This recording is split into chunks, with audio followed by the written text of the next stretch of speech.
twarabonye ukuboko kwawe, twarabonye ikigongo cyawe.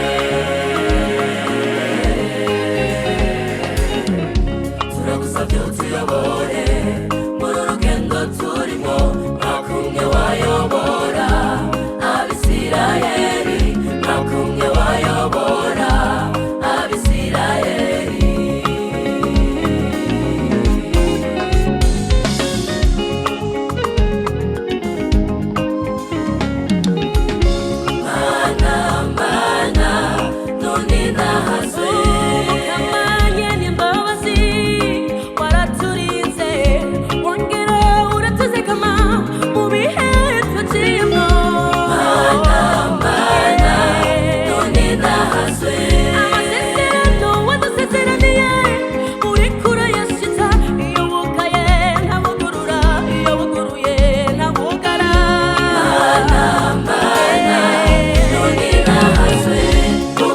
Turakengurutse kuziza wadukoreye, Mukama turakengurutse.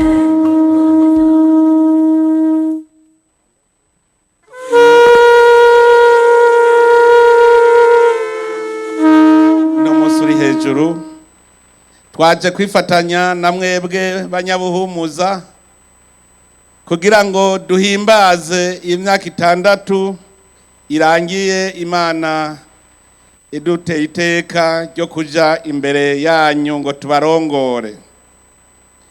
Shimire bimwe vy'umwihariko mwebwe ndongozi zo muri iyi ntara nziza Buhumuza, na cane cane mwebwe abo muri komine nziza Muyinga, kuko twabaye tukibamenyesheje yuko uyu munsi dushaka kuwihimbazanya namwe. Turumva yuko mugize akanyamuneza kubana natwe, nawe tukaba tubashimiye kungene mwatwakiranye igishika ngaho iwanyu. Dushimire Imana yoyo yaturongoye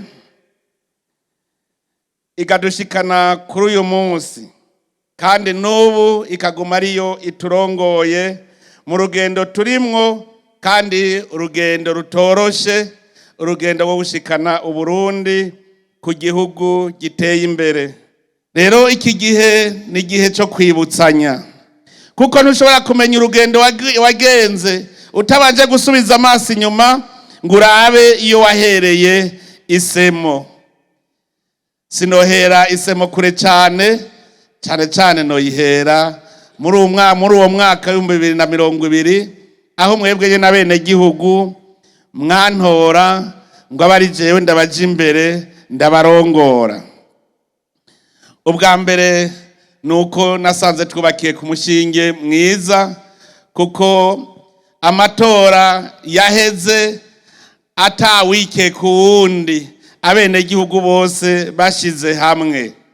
Mbere ico gihe simpegeshanya no gushimira nabo twahiganwa, kuko twahiganwa nk'abavukanyi, tugahamagarana tukabazanya, kandi twahejeje ico kiringo twese dushira hamwe. Chagua